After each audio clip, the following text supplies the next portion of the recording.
Hello students, आज का video जो है आपको मैंने बताया था फर्स्ट वीडियो में न्यूज़ हेडलाइंस पढ़ने का तरीका, टेक्निक्स, ठीक है। और कुछ एग्जांपल्स मैंने प्लेस किया था, मैंने दिया था जो हेडलाइन से जुड़े हुए थे। आज उसी को मैं एक्सटेंड कर रहा हूँ और अराउंड 50 to 60 वर्ड्स में दूंगा आज हेडलाइंस से जुड़ा हुआ।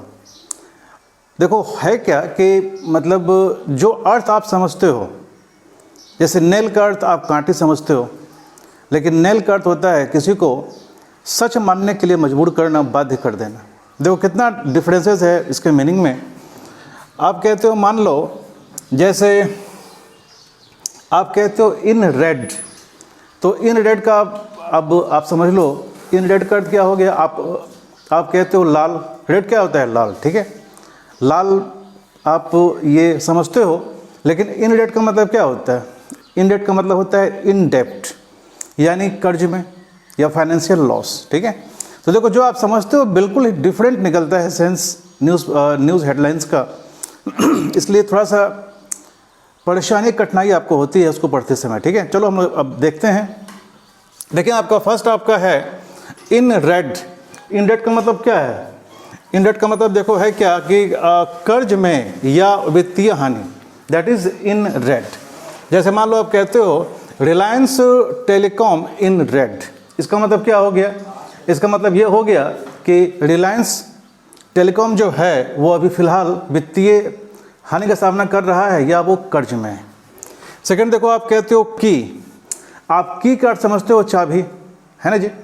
लेकिन की का अर्थ यहाँ पे चाबी है, स्नेहा नहीं है।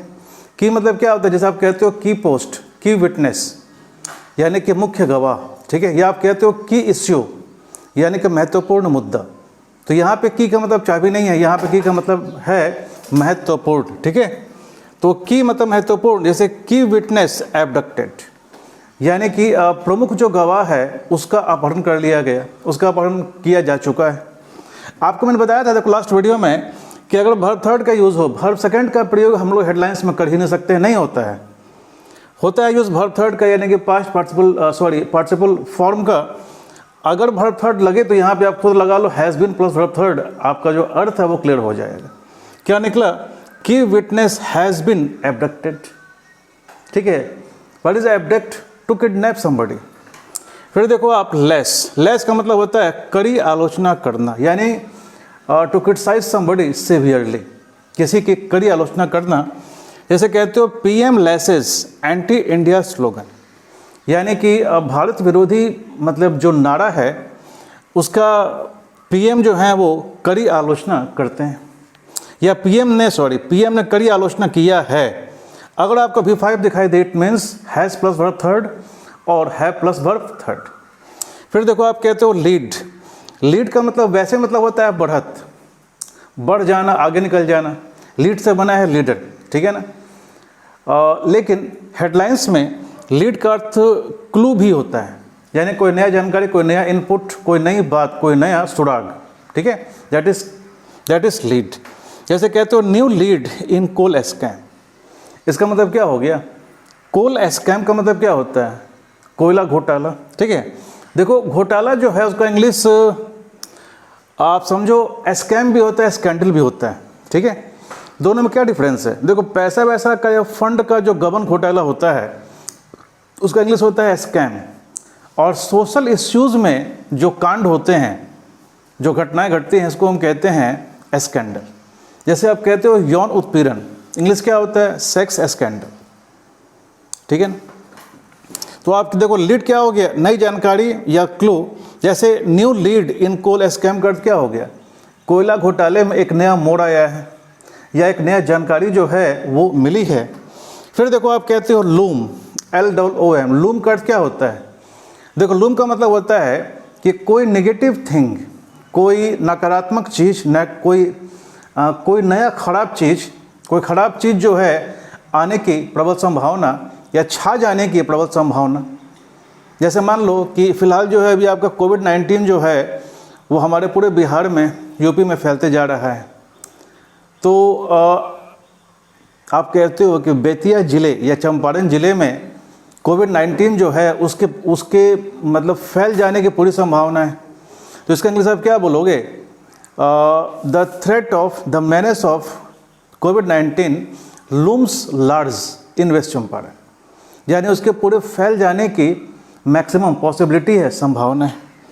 तो देखो लूम का हम लोग यूज़ करते हैं नेगेटिव थिंग में, जैसे कहते हैं आप India China war looms large, यानी कि इंडिया चाइना का जो युद्ध है उसके होने की प्रबल संभावना है, ठीक है। फिर देखो आप कहते हो मार, MAR। देखो एक फ्रेज़ है, जैसे आप कहते हो मेक और मार, MAK मेक और मार MAR, इसका हिंदी होता है बनाना या बिगाड़ना। MAR मार मतलब होता है बिगाड़ना, स्पॉइल समथिंग, ठीक है। तो यहाँ पे देख रहे हो आप कि मार का अर्थ क्या हो गया, बर्बाद कर देना। जैसे कहते हो COVID-19 मार्स IPL मैचेस। अगर फरवरी में मार्च में अगर इंडिया में लॉकडाउन नहीं होता, अगर COVID-19 नहीं आता, तो IPL मैचेस जो है फिर ऑर्गेनाइज होता। तो COVID-19 के कारण स्पोर्ट्स एक्टिविटीज़ और हर तरह का हर एक्टिविटी जो है देश में, कॉमन एक्टिविटीज़, ठीक है, वो सारा जो है मतलब बंद हो गया, लॉकडाउन में चला गया। तो आप कहते हो COVID-19 मार्स IPL मैचेस, यानी COVID-19 ने IPL मैचेस को बर्बाद कर दिया, यानी उसको नहीं होने दिया, ठीक है। फिर देखो आपका नेक्स्ट वर्ड है नेल। नेल का वैसे अर्थ होता है कांटी। नेल का अर्थ क्या होता है, कांटी, लेकिन वर्ब के रूप में नेल का यूज़ होता है हेडलाइंस में किसी को सच मानने के लिए बाध्य करना, यानी कि to force somebody to admit the truth, ठीक है, to force somebody to confess the guilt और एडमिट द ट्रूथ। तो यहाँ पे कर रहे हो जैसे CBI nails Tahir on Delhi riots. फिलहाल आपने न्यूज़ देखा होगा, तो दिल्ली का दंगा जो कुछ दिन पहले हुआ था, उस दंगे का जो चार्जशीट दाखिल किया गया है, according to media, according to paper, Tahir Hussain was mastermind behind the riots, यानी कि मीडिया बताता है कि ताहिर हुसैन जो हैं वो दंगों का मुख्य आरोपी था, उसी ने प्लान किया।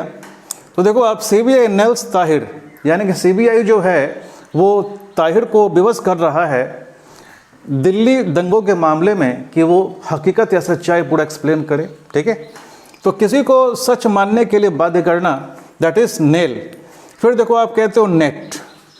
नेट का वैसे आप अर्थ समझते हो स्वप्निल, जाल।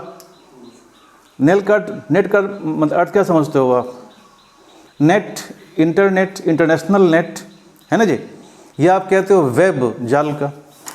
लेकिन नेट का यहाँ पे हेडलाइंस में वर्ब में इसका अर्थ निकलता है जीतना, टू विन समथिंग और टू कैप्चर समथिंग, ठीक है।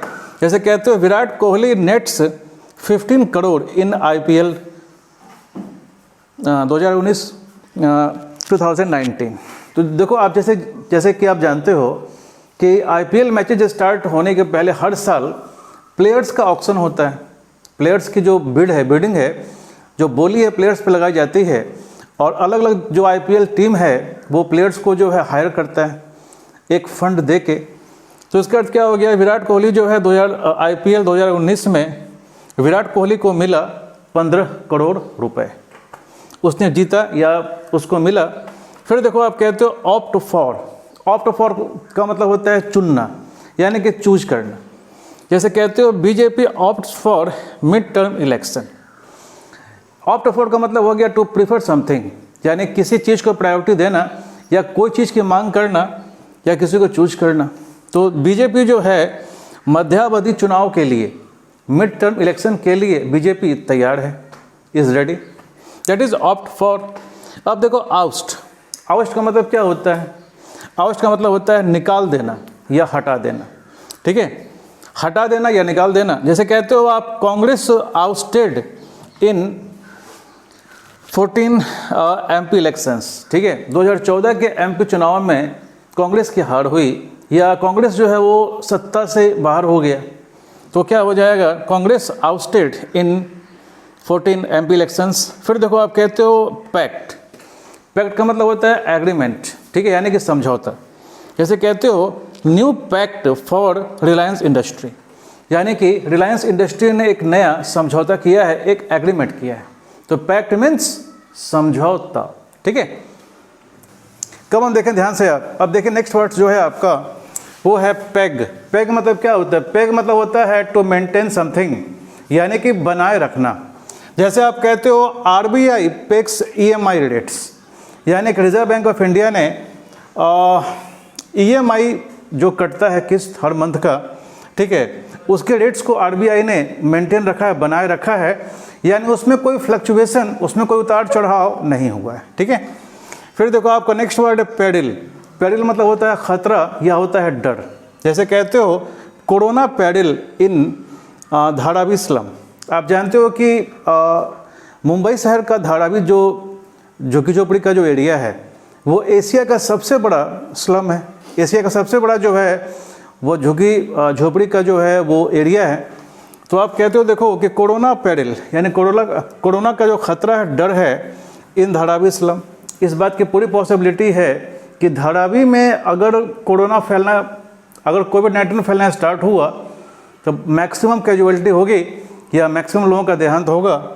फिर देखो आपका नेक्स्ट है पिट, PIT पिट। देखो पिट का मतलब होता है कोयले की खदान, यानी देखो कोल माइनिंग को हम लोग कहते हैं पिट। जैसे कहते हो 50 डाई इन पिट, यानी कि कोयले की खदान में 50 लोगों की मृत्यु हुई है। यहाँ देख रहे हो आप डाई यानी कि V1, it means have died. फिर देखो आप देख रहे हो प्ली। देखो प्ली का सिंपल मतलब होता है तर्क, आर्ग्यूमेंट। और देखो प्ली से बना है प्लीडर यानी कि एडवोकेट। और एडवोकेट को भी हम लोग कहते हैं प्लीडर। जो मतलब प्ली मतलब क्या होता है? बहस करना, तर्क करना। लेकिन प्ली का हेडलाइंस में भारत में क्या अर्थ होता है? मदद मांगना।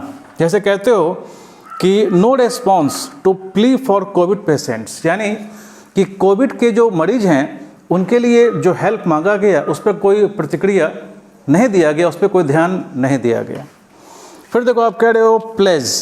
प्लेज का मतलब होता है वादा, ए स्ट्रॉन्ग प्रॉमिस, कमिटमेंट, प्रतिबद्धता या विश्वास को हम कहते हैं प्लेज, ठीक है। जैसे कहते हो pledge to allocate 2000 crore for flood victims, ठीक है, यानी कि बाढ़ पीड़ितों के लिए 2000 करोड़ के फंड के आवंटन का वादा गवर्नमेंट द्वारा या किसी बॉडी द्वारा किया गया है, ठीक है। तो प्लेस क्या हो गया? वादा करना। फिर देख रहे हो आप पॉइज्ड टू, ठीक है, के लिए तैयार, ठीक है। देखो के लिए तैयार के सेंस में हम यूज़ करते हैं। आप कहते हो जैसे इंक्लाइन टू, ठीक है, पॉइज्ड टू, या आप कहते हो कि bent on, keen on, intent on, है ना, डिटरमाइंड टू या ऑल सेट टू। ये सारे जो फ्रेजेस हैं ये भी यही सेंस कैरी करते हैं, दिखलाते हैं। हेडलाइंस में पॉजिटिव का मतलब होता है के लिए तैयार। जैसे आप कहते हो Rafales poised to be inducted in navy. Induct मतलब क्या होता है? शामिल होना, ठीक है, यानी कि राफेल जो प्लेन्स हैं, जो एयर फाइटर प्लेन्स हैं, वो जल्द ही, आपको मैंने बताया होगा लास्ट वीडियो में कि अगर 2+V1 का यूज़ है, इट मीन्स देखो आपके फ्यूचर प्लान जो होने वाला है उसको शो करने के लिए वी यूज़ इन्फिनेटिव और फॉर, यानी कि राफेल जो प्लेन्स हैं, जो फाइटर प्लेन्स हैं, वो जल्द ही नेवी में शामिल किए जाएंगे। फिर आप देख रहे हो प्रीमियर। देखो प्रीमियर हम लोग कहते हैं हेड ऑफ द गवर्नमेंट, यानी प्रेसिडेंट या प्राइम मिनिस्टर जो इंडिया को रिप्रेजेंट करने के लिए जो बाहर जाते हैं, या किसी भी देश का हेड ऑफ द गवर्नमेंट जो उस पूरे देश को रिप्रेजेंट करता है कहीं जाके, ठीक है ना, ही इज़ कॉल्ड प्रीमियर, ठीक है। तो आप कहते हो कि Indian premier to visit Japan, यानी कि भारतीय जो है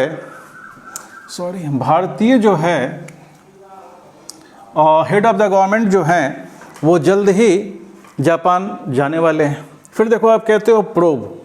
प्रोब का मतलब होता है जांच करना, जांच पड़ताल करना, ठीक है। तो CBI प्रोब्स मनी स्कैम, यानी CBI ने पैसे के घोटाला की जांच की है। B5 देख रहे हो आप, it means has plus for third. फिर देखो आप देख रहे हो पुल आउट। पुल आउट का मतलब होता है विड्रॉ, यानी कि सेना वगैरह, बटालियन वगैरह या कोई मुद्दा भी अगर पीछे हो जाता है, वापस चलाता है, दैट इज़ पुलिंग आउट। तो आप कहते हो Pakistan pools out of bilateral talks, ठीक है। देखो आप एक बात जानो, एक वर्ड होता है आपका यूनिलैटरल, एक होता है बायलैटरल और एक वर्ड होता है मल्टीलैटरल, ठीक है। तो व्हाट इज़ यूनिलैटरल? एक पक्षीय को हम कहते हैं यूनिलैटरल, ठीक है मुस्कान। What is bilateral? द्विपक्षीय। And what is multilateral? बहुपक्षीय, ठीक है। तो यूनिलैटरल, बाइलैटरल, मल्टीलैटरल, ये एक्सप्रेशंस हैं। तो पाकिस्तान जो है वो द्विपक्षीय वार्ता से पीछे हट गया है या उसने अपने आप को विड्रॉ कर लिया है। फिर देखो आप कहते हो क्वैक। क्वैक का मतलब होता है अर्थक्वैक, शॉर्ट में लिखा जाता है क्वैक, इट मीन्स भूकंप, ठीक है। जैसे कहते हो toll rises in Delhi quake. आप टॉल का अर्थ जानते हो, अब टॉल का मतलब क्या होता है? जान माल की भारी क्षति, जान जाना। तो टॉल राइजेज यानी कि डेथ जो फिगर्स है, जो मृतकों की संख्या जो है वो बढ़ चुकी है इन दिल्ली क्वेक, दिल्ली के भूकंप में। फिर आप कहते हो क्विट।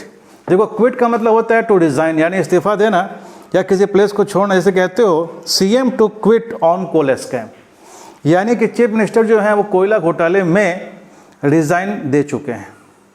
सॉरी, यहाँ पे यूज है 2+D1 का, यानी इन फ्यूचर वो रिजाइन करेंगे। कम on, ध्यान दें। आप देखें अब नेक्स्ट जो आपको वर्ड्स है वो देखें, रैम्पेज। रैम्पेज का मतलब होता है राइट, यानी कि दंगा। जैसे कहते हो कि government alert on Delhi rampage, यानी सरकार जो है वो खबरदार है, सावधान है दिल्ली दंगों पे, या वो एक्शन ले रहा है। फिर आप कहते हो रैप। देखो ऐसे कहते हो आप रैप म्यूज़िक, रैप सॉन्ग, ठीक है। आपने सुना होगा बहुत लोगों का, जैसे हनी सिंह है या बादशाह है, ठीक है। तो ये रैप सॉन्ग वाला रैप नहीं है। एक आपका रैप होता है WRAP, उसका मतलब होता है लपेटना, ठीक है, समेटना। और एक होता है RAP, ठीक है। तो रैप का भर्ब में अर्थ हो गया आलोचना करना, टू क्रिटिसाइज समबडी सेवियरली। जैसे कहते हो कि ऑपोजिशन रैप्स न्यू पॉलिसी, यानी कि विपक्षी पार्टियों ने जो नया पॉलिसी है, नई नीति का उन लोगों ने आलोचना किया है, शिकायत किया है। फिर देखो आप रिडल। रिडल आपका होता है रहस्य या पहेली। जैसे कहते हो IB exposes missing girl riddle, यानी कि इंटेलिजेंस ब्यूरो ने खोई हुई जो बच्ची थी उसके उस रहस्य को उसने सुलझा लिया है। फिर आप कहते हो रिफ्ट। देखो रिफ्ट का मतलब होता है बंटवारा या असहमति। जैसे कहते हो companies rift over government policy, यानी सरकारी नीति पे कंपनियों के बीच एक मत नहीं है, या वे लोग बिखरे हुए हैं, या वे लोग असहमत हैं गवर्नमेंट के नए पॉलिसी से। फिर देखो आप कहते हो रॉक। रॉक मतलब क्या होता है? हिलाना या झटका देना। जैसे कहते हो गर्ल्स मॉलेस्टेशन, लड़कियों के साथ जो छेड़खानी किया गया है, रॉक्स पार्लियामेंट, इसने पार्लियामेंट में भूचाल ला दिया है या पार्लियामेंट को काफ़ी उद्वेलित कर दिया है। काफ़ी ये मुद्दा काफ़ी गंभीर हो चुका है पार्लियामेंट में। फिर आप कहते हो सोअर। देखो सोअर का मतलब होता है तेज़ी से बढ़ना, टू राइज समथिंग रैपिडली। जैसे कहते हो कोविड-19 सोअर्स एट रैपिड पेस, यानी कि कोविड-19 जो वायरस है उसके फैलने की रफ्तार काफ़ी अधिक है, उसके बढ़ने की रफ्तार काफ़ी अधिक हो चुकी है। फिर देखो आपका नेक्स्ट वर्ड है स्पार्क। स्पार्क होता है to incite somebody, incite something. Incite का मतलब क्या होता है? किसी को भड़काना, किसी को लड़ने के लिए, झगड़ा करने के लिए, ठीक है ना, भड़काना।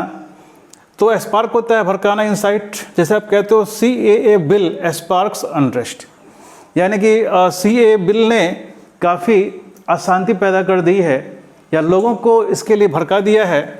आप कहते हो स्प्लिट। स्प्लिट का मतलब क्या होता है? डिसएग्रीमेंट, असहमति या भंग करना। जैसे कहते हो meeting split on scam issue, ठीक है ना, यानी मीटिंग जो है वो घोटाले के मुद्दे पे भंग हो चुका है या टूट चुका है या मीटिंग नहीं हो सका। फिर कहते हो स्टेक। स्टेक का मतलब होता है फाइनेंशियल क्लेम, यानी कि वित्तीय अधिकार। आपने किसी कंपनी में अगर आपने शेयर आपने लिया है, ठीक है, तो उस कंपनी के आप हो गए हो स्टेक होल्डर। जैसे मान लो कि मैंने 100, 200, 400, 500 मैंने शेयर्स खरीदा है रिलायंस एनर्जी का, ठीक है ना। तो मैं रिलायंस एनर्जी का मैं भी एक स्टेक हूँ या मैं भी एक स्टेक होल्डर हूँ, ठीक है।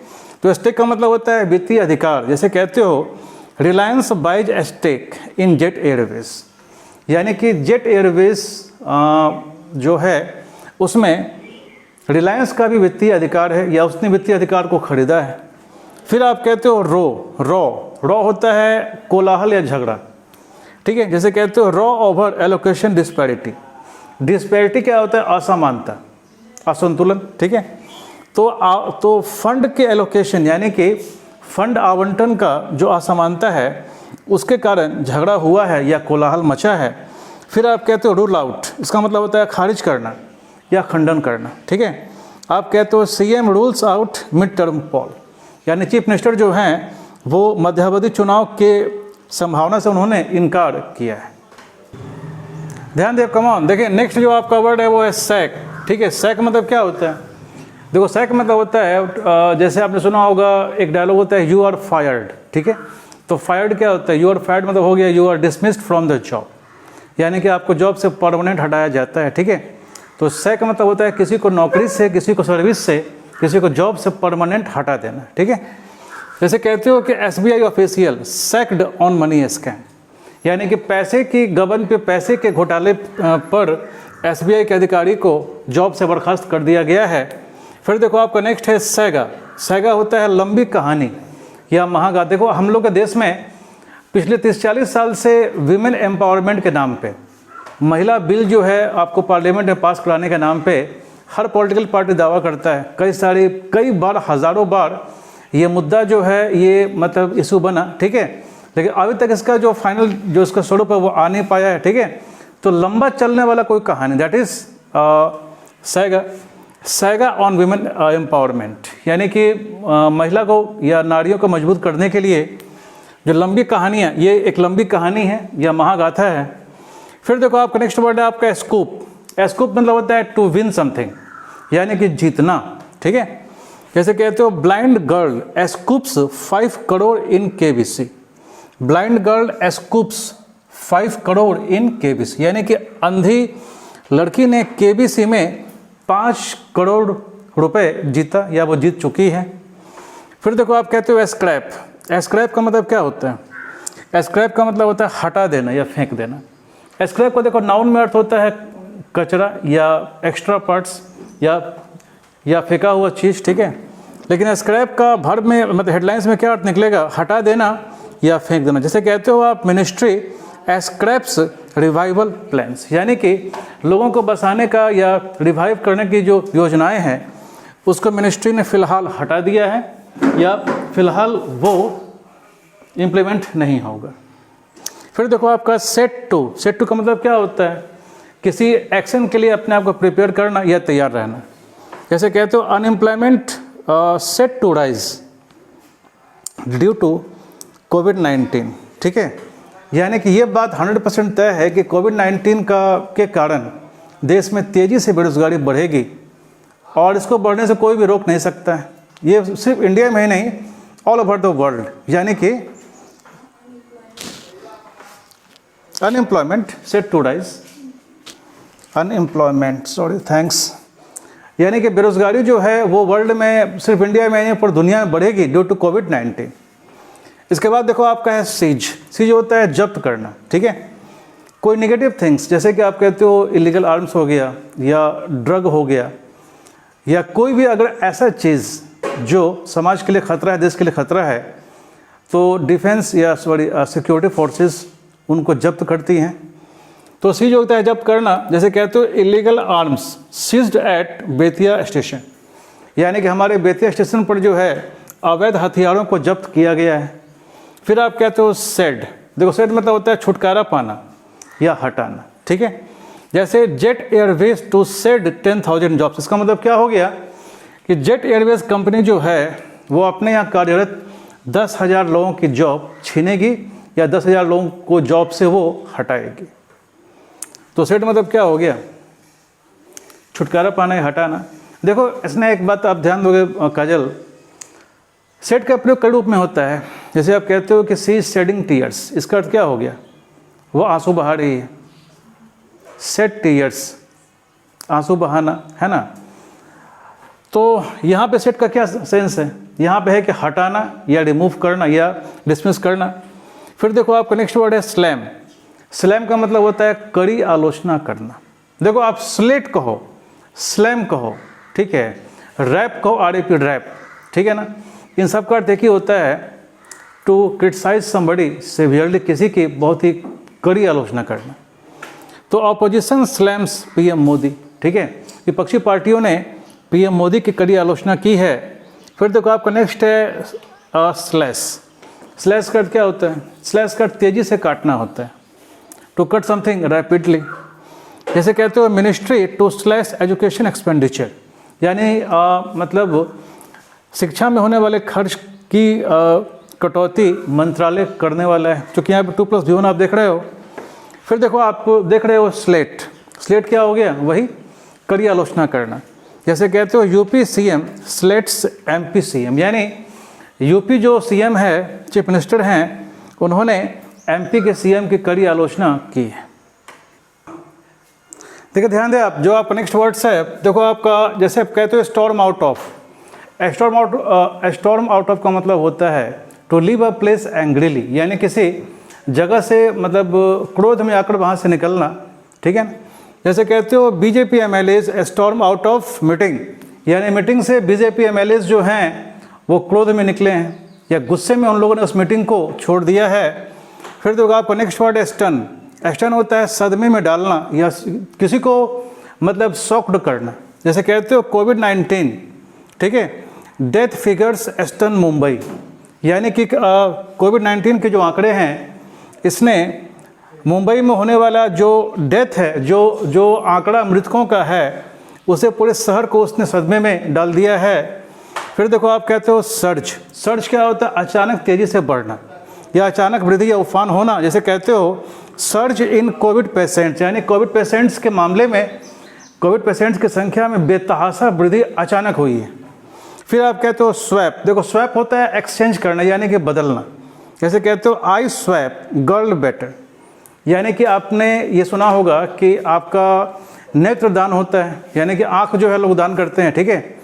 तो eye exchange, eye swap means eye exchange, यानी कि आँखों का आँखें बदलना, यानी कि किसी, अब जस्ट इमेजिन किसी ब्लाइंड गर्ल को किसी ने अपनी आंखें दान की, ठीक है, तो क्या हो जाएगा?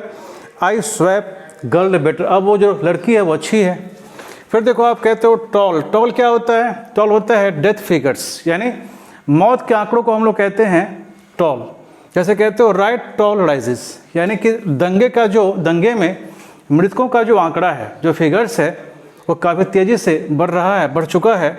फिर आप कहते हो अर्ज। अर्ज क्या होता है? अर्ज होता है आग्रह करना या प्रोत्साहित करना। जैसे देखो आप CM urged to allocate fund, यानी कि चीफ मिनिस्टर से आग्रह किया गया है कि वो जो है फंड को एलोकेट करें, धनराशि का आवंटन वो करें। और देखो लास्ट वर्ड है आपका वॉव, VOW। वो मतलब होता है वादा, यानी कि स्ट्रॉन्ग प्रॉमिस, कमिटमेंट आप कह सकते हो। जैसे CM vows to eradicate poverty, यानी सीएम ने एक कमिटमेंट दिखलाया है कि वो गरीबी का उन्मूलन करेंगे या गरीबी को वो मिटाएंगे, ठीक है। तो देखिए ध्यान से, आज मैंने आपको करीब 50 वर्ड्स में डाला है। ये ऐसे वर्ड्स हैं, ये ऐसे एक्सप्रेशंस हैं जिनका प्रयोग हेडलाइंस में, टीवी न्यूज़ में या पेपर मैगजीन हेडलाइंस में काफ़ी होता है, ठीक है। अगर इसको ध्यान से आप देखोगे और सारे एक्सप्रेशंस को अगर आप दिमाग में सेट करोगे, तो फिर अखबार पढ़ना, हेडलाइंस को समझना या करंट लैंग्वेज पे ग्रिप बनाना आपके लिए काफ़ी आसान हो जाएगा, ठीक है। अगर आपका अच्छा कमेंट आया तो मैं एक और वीडियो वर्ड्स पे डालना चाहूँगा, ठीक है। तब तक के लिए ऑल द बेस्ट।